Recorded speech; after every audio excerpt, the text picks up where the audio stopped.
আজকে ঘুম থেকে উঠে সকাল সকাল আমরা দুজনা মিলে কাজে লেগে পড়েছিলাম। হ্যাঁ, আমার বড় একটু হেল্প করেছিল। হ্যালো এভরিওয়ান, আমি সুস্মিতা। আমার একটা নতুন ভিডিওতে সবাইকে অনেক অনেক স্বাগত। তো আর একটা দিন তোমাদের সাথে শেয়ার করব। আর যারা যারা ভিডিওটা যেথা থেকে দেখছে একটু কমেন্ট করো আর একটা করে লাইক করে দিও। জানে করবে না, তাও বললাম যদি তোমাদের মনে একটু হয় যে দিদিটাকে সাপোর্ট করি তাহলে করো। আর জোর করে তো কারো কাছ থেকে ভালোবাসা পাওয়া যায় না। যাই হোক, আজকে না আমি সিঁড়ির তলে রান্না করি যেহেতু, আর প্রচণ্ড নোংরা হয়েছে। কদিন ধরে ভাবছি পরিষ্কার করব আর হচ্ছে না। আর বাড়িতে আমার জায়ের মেয়ের বিয়েও লেগেছে, তাই ভাবলাম চলো করব করে ফেলে রাখলে না আর হয়ই না জিনিসটা। আর আমার হাজব্যান্ড আজকে অফিসে যায়নি, আর ও যদি অফিস যায় তাহলে সকালবেলায় আমার রান্না করতে হয়। আমার রান্নাঘরে খুব বেশি একটা জিনিস নেই, যেহেতু ছোট রান্নাঘর আর আমাদের দুজনার সংসার, তাই খুব একটা বেশি জিনিস আমি রাখিও না, আর রাখার জায়গাও নেই। যাই হোক, যা ছিল সমস্ত কিছু মোটামুটি বের করে নিয়েছি। আর কৌটোয় দেখো আমার মোটামুটি সব ভরা রয়েছে। কি বলো তো, আমি যখন যেটা ফুরিয়ে যায় সেটা ভেতরের থেকে পরিষ্কার করি, বাট আজকে আর সব বের করে করলাম না, কেননা আমার এত জিনিস রাখার জায়গা নেই। তাই ভাবলাম এমনিই করি। আর আমার দেখা দেখি আমার মেয়েও কাজে লেগে গেছে। আর ওই যে দেখছো না একটু বড় করে মেয়েটা, ওরা আমার পাশে মানে বাড়ি।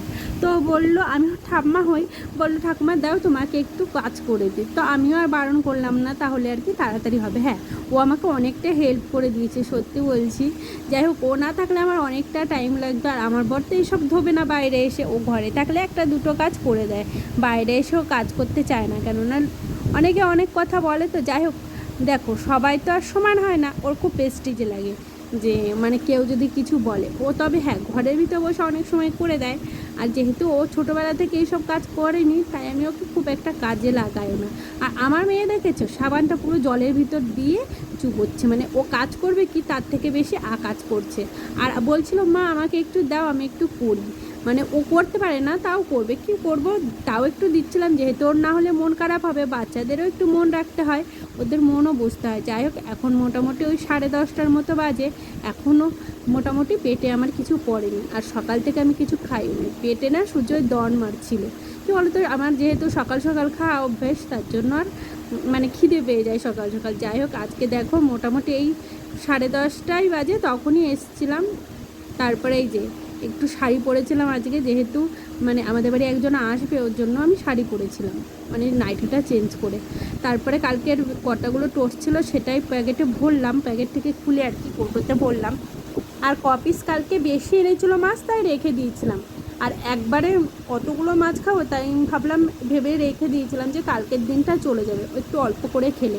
আর এই যে দেখো, কাঁচকলা দিয়ে ভেবেছি পাতলা করে ঝোল রান্না করব। আর গরম যা পড়েছে তাতে মনে হচ্ছে আমরাও সিদ্ধ হয়ে যাবো। কি বলো তো, মনে হয় কি, আমার বরকে বলি মাঝে মাঝে প্লিজ একটা এসি কেন, এসির ভিতরে মানে শুয়ে বসে থাকি, বাট সেটা তো কোনো দিনও সম্ভব না।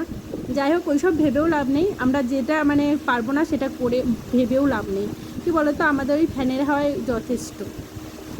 এই যে এখন রান্না করছি। আর কি বলো তো, আজকে না আগের দিনই বেছে রেখেছিলাম তিতো শাক, তো বেগুন দিয়ে একজনের কাছে শুনে রান্না করছি আজকে।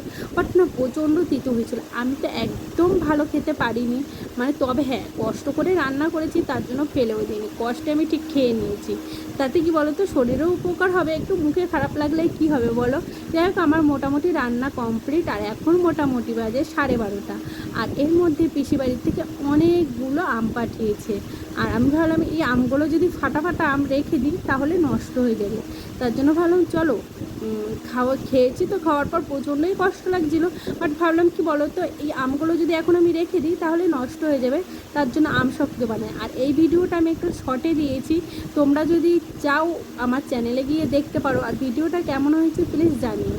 আর এই দেখো, আম শক্ত বানাবো, ফার্স্ট টাইম আমি আম শক্ত বানাচ্ছি। আর ভাবছিলাম সত্যি সাকসেস হবো কি না। আর নিজে দেখবে কোনো জিনিস করলে বেশ ভালো লাগে। আর এইখানটায় যা রোদ দিচ্ছিলো না, আস্তে আস্তে আমার রোদে পুরো অবস্থা কাহিল হয়ে গেছিলো। আর যেহেতু কাঠের উনুনে করছিলাম, তার জন্য প্রচণ্ডই কষ্ট হচ্ছিলো।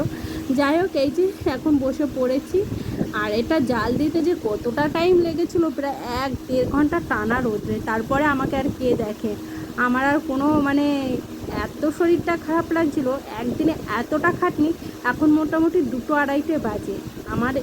তারপরে একদম শুয়ে পড়েছিলাম। আর রোদের কি তেজ দেখেছে, একদিনেই কতটা টেনে গেছে।